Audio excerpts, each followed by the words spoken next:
Hər birinizi salamlayıram. Ümid edirəm ki, gününüz xoş keçir. Bu gün sizinlə çox vacib bir mövzu haqqında danışacağam. Hansı ki, bu mövzu mənim də bir vaxtlar özümün əziyyət çəkdiyim və hal-hazırda insanların bir çoxunda müşahidə etdiyi mövzulardan biridir. Bunu bir problem kimi görmürlər. Ən pis tərəfi də odur. Amma mən düşünürəm ki, bu videonu izlədikdən sonra əgər sizdə belə bir xüsusiyyət varsa, bunun haqqında düşünəcəksiniz və həyatınızın bundan sonraki vaxtını daha da yaxşı dəyərləndirəcəksiniz. Bu danılmaz bir faktdır ki, bizim hal-hazırda həyatımızda yaşadığımız situasiyalar, verdiyimiz reaksiyaların bir çoxu bizim uşaqlıq dövrümüzdə yaşadığımız təcrübələrdən qaynaqlanır və o dövrdə necə təcrübələr yaşamışıqsa, onlara necə reaksiyalar vermişiksə, hal-hazırda həmin qəlib reaksiyalar əsasında həyatımızı davam elətdiririk. Bu qəlib reaksiyalardan biri insanın mədəni insan kimi davranması ilə əlaqədardır. Düşünün ki, biz dünyaya gəlirik, müəyyən bir ailə mühitinin içərisinə düşürük və həmin ailə mühiti özünə məxsus bir çox qəlib düşüncə tərzi ilə bizi idarə etməyə başlayır. Yəni bir uşağa onların göstərdiyi, özlərinin də yüksək dəyərləndirdiyi tərbiyə metodları olur ki, bunu o uşağın üzərində tətbiq edirlər və uşağı həyata bu şəkildə hazırlayırlar. Bəzən bu dəyərləri verərkən bəzi valideynlər övladlarını həddindən artıq sərbəst buraxır. Onların mən görməmişəm övladım görsün, mən görməmişəm övladım daha yaxşısına nail olsun deyə övladına heç bir qayda tətbiq eləmir və bu şəkildə övladını daha yaxşı yetişdirdiyini düşünür. Bəzi valideynlər isə həddindən artıq övladını sıxır və ona öz qaydalarını tətbiq etməyə çalışır ki, gələcəkdə mənim övladım pis bir övlad olmasın, cəmiyyətə faydasız olmasın. Yəni orta qızıl xətti qorumağı bacarmır. Mən bu ikinci tip valideynlərdən danışacağam. Yəni hansı ki, övladını həddindən artıq sıxırlar, öz mənəvi dəyərlərini ən doğru bilərək ona tətbiq etməyə çalışırlar və bu yolda ona dəstək göstərdiklərini düşünürlər. Əgər uşaq onların istədiyi şəkildə davranırsa, istədiyi şəkildə reaksiya verirsə, onu yaxşı bir uşaq kimi adlandırırlar və ona daha yaxşı münasibət göstərirlər. Əgər uşaq real hisslərini göstərirsə və bu real hisslər onların dəyərlərinə uyğun gəlmirsə, onda bu uşağı pis bir uşaq kimi tanıdırlar, pis bir uşaq kimi qələmə verirlər və nəticədə uşaq öz təbii hisslərindən də məhrum qalır. Məsələn, əgər uşaq 6 yaşındadırsa, gecələr yemək yemək istəyirsə, əgər bu isə ailə dəyərlərinə ziddirsə, ailə həmin uşağın həmin duyğularını yox saymağa başlayır və yaxud da onu həmin duyğularına görə qınayır. Sən niyə belə acırsan? Sən nə üçün gecə yemək yeyirsən? Gecə yemək sağlamlığa zərərlidir və s. Uşaq isə öz təbii duyğularını düzgün olmadığını düşünür, yaranmış bu hisslərini bastırmağa çalışır və başlayır ailənin gözündə daha da dəyərli olmaq üçün onların istədiyi tərzdə rol almağa.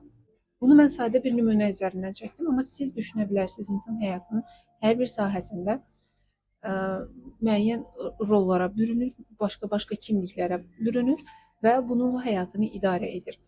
Və biz də valideynlərimizin mədəni uşaq, sakit uşaq, ağıllı uşaq, tərbiyəli uşaq deyə adlandırdığı bir uşaq olmuşuq bəlkə də, amma hal-hazırda həyatımızda sanki nəsə bizi sıxır, sanki öz həyatımızı yaşamırıq kimi bir hiss yaşayırıq.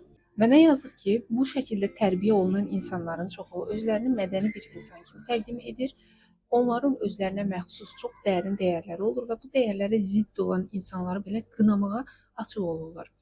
Qınamasalar belə mənim bu dəyərlərimə zidd deyərək öz hisslərini daxilində bastırır və müəyyən müddətdən sonra bu insanlarda çox tez-tez əhval-ruhiyyə dəyişkənlikləri, sanki özünü boşluqda hiss etmək, özünü bu dünyaya aid etməmək hissi müşahidə olunur.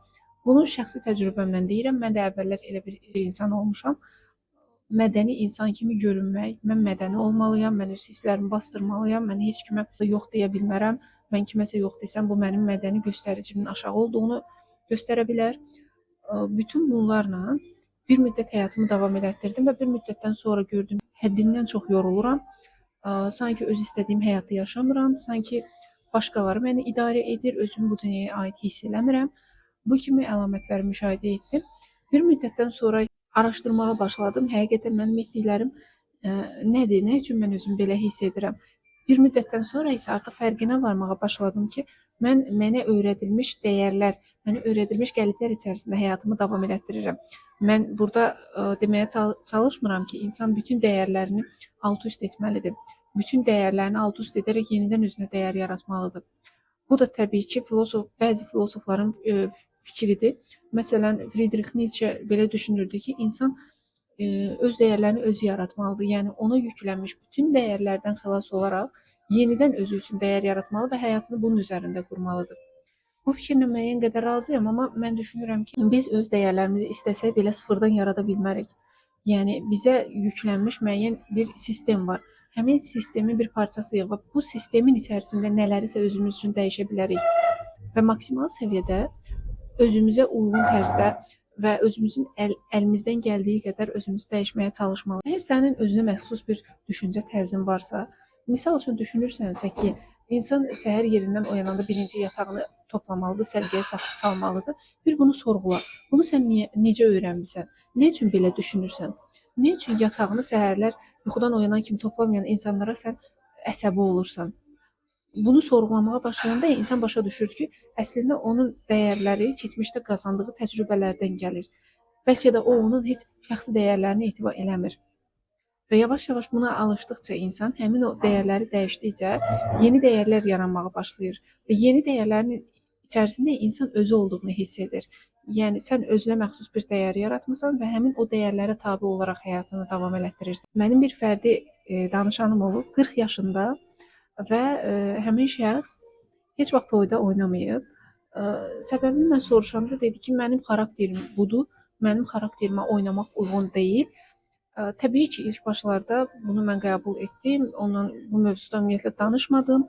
Başa düşdüm ki, ilk vaxtlarda mən ona bunun şəxsi dəyəri olmadığını qeyd etsəm, həmin şəxs terapiyaya gəlməyə də bilər. Çünki insan müəyyən bir dəyərlər içərisində olanda istər-istəməz bir müdafiə mexanizmi yaranır onda dəyərlərini qorumaq üzərinə. Və kimsə onun dəyərlərinə zidd bir hərəkət edəndə insan başlayır reaksiya verməyə. Ona görə də ilk növbədə buna diqqət yetirmək vacibdir. Müəyyən müddət danışandan sonra əslində həmin şəxsin toyda çox oynayan, şənlənən insanlara qarşı bir içərisində bir qıcıq hissinin olduğunu biz müəyyən etdik. Bir müddətdən sonra isə artıq o şəxs qəbullandı ki, əslində onun şəxsi dəyərlərinin içərisində toyda oynamağın ayıb, günah və yaxud da yüngüllük deyilən bir şey olmadığını müşahidə etdik. Yəni bu insanın şəxsi yox, ona yüklənən dəyərlərdə belə bir fikir var idi ki, toyda çox oynayan insanlar yüngül xasiyyətli olurlar, yüngül təbiətli olurlar və bundan dolayı da o özünə bunu yaraşdırmırdı. Amma daxili məni toyda oynamağın düzgün olduğunu ona qeyd edirdi. Yəni insanın özünün şəxsi dəyərlərini yaratma mərhələsində o toyda oynamağın heç də pis bir şey olmadığının fərqinə vardı. Düzdür, bu dəyərlər insanın sanki qanına hopur və onu dəyişdirmək mən deyərdim ki, yaş artdıqca daha da çətinləşir. Amma insan nəyəsə istəkli olanda, nələrinsə fərqində olduqda dəyişmək o qədər də çətin deyil. Əsas odur ki, siz onun fərqinə varırsınız, sorğuluyursunuz. Mən bunu nə üçün bu şəkildə edirəm? Bunu mən necə qazanmışam? Niyə mən tutaq ki, süfrədə oturanda tək oturmağa üstünlük verirəm? Niyə mən məsələn başqasına yan-yana gedəndə istəyirəm arada 1 metr məsafə olsun? Nə üçün? Yəni bunu sorğulamaq insanın özünlə üzləşməsidir. Öz dəyərlərlə üzləşməsidir. Sorğuladıqca insan özünü tanımağa başlayır, kəşf eləməyə başlayır. Nəyi harda, necə qazandığını kəşf edir.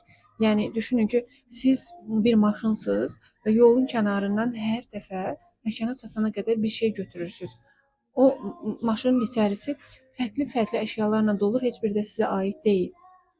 Mənim məqsədim burada odur ki, sizə bunu çatdırmaqdır ki, həmin o maşının içərisində sizə aid olmayan o vasitələrin demirəm kimə aid olduğunu tapasınız, sizə aid olmadığının fərqində olasınız və sizə lazım olmayanları götürüb maşından kənara atasınız. Niyə o orada qalaraq sizi narahat etsin ki? Burada təkcə pis bildiyimiz dəyərləri nəzərdə tutmuram. Həmçinin insanlar üçün, dırnaqarası cəmaət üçün yaxşı bilinən xüsusiyyətlər də görün sizə başqaları tərəfindən yüklənib, yoxsa siz həqiqətən onu mənimsəyərək, qəbul edərək, dərk edərək həyatınıza almısınız. Bu haqda düşünməyinizi istəyirəm. Video çəkilişim burada tamamlanır. Video ilə bağlı fikirlərinizi aşağıda şərh bölməsinə yaza bilərsiniz. Ənənəyə sadiq olaraq mən bayaq sağollaşmağı unutdum. Hələlik.